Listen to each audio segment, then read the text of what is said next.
నవ్యాంధ్ర రాజధాని అమరావతి నిర్మాణం వెనుక భూ కుంభకోణం ఉందన్నది వైసీపీ ప్రధాన ఆరోపణ. ప్రపంచ స్థాయి నిర్మాణం పేరుతో ప్రభుత్వ పెద్దలు లక్షల కోట్లు దోచుకుంటున్నారని విమర్శిస్తున్నారు ఆ పార్టీ నేతలు.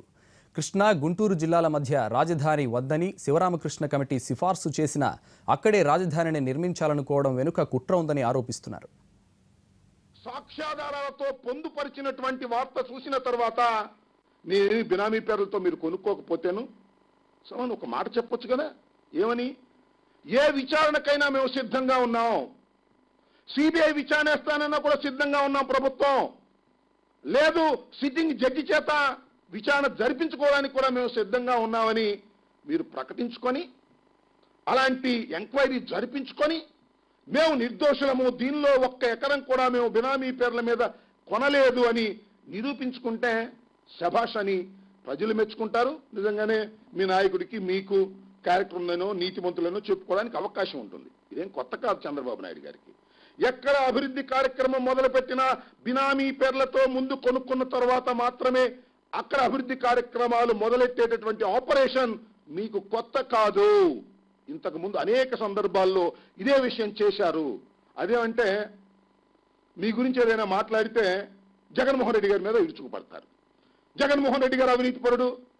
నాకు అర్థం కాల. జగన్మోహన్ రెడ్డి గారు అంట 5 లక్షల ఎకరాలను కబ్జా చేశారట బినామీ పేర్లతో. నూరే తాటి పట్టి అంటుకుతున్నా. 5 లక్షల ఎకరాలంటే ఎంతో తెలుసా మీకు? మంత్రులు కదా మీరు. నేను మనవి చేస్తున్నా, నిజంగా 5 లక్షల ఎకరాలు ఉంటే నిరూపించండి.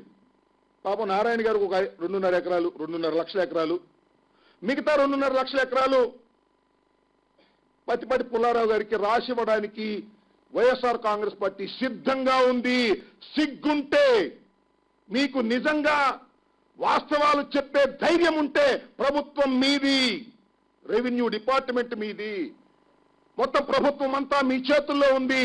5 లక్షల ఎకరాలు నిరూపించండి. 2.5 మీరు తీసుకోండి, మాకు అభ్యంతరం లేదు. లేదంటే లోకేష్ గారికి రాయమంటే లోకేష్ గారికి కూడా రాయడానికి సిద్ధంగా ఉంది. ఎందుకు ఊరిని ఎంపర్లాడి ప్రజల యొక్క డబ్బులు లాక్కోవడానికి ప్రయత్నం చేస్తారు? ఇలాంటి తప్పుడు ఆరోపణలు చేయడం ద్వారా మీరు గొప్పలను నిరూపించుకోవడం కాదని మనవి చేస్తున్నా. మీరు నిజంగా సిన్సియారిటీ ఉంటే మీరు బినామీ పేర్లతో కొనలేదని నిరూపించే కార్యక్రమం ఏదైనా ఉంటే ఒక న్యాయ విచారణ ఎదుర్కొనేటటువంటి కార్యక్రమం మీరు చేయాలి తప్ప జగన్మోహన్ రెడ్డి గారి మీద బురద జల్లే కార్యక్రమాలు చేసి తప్పుకుపోవాలని ప్రయత్నం చేస్తే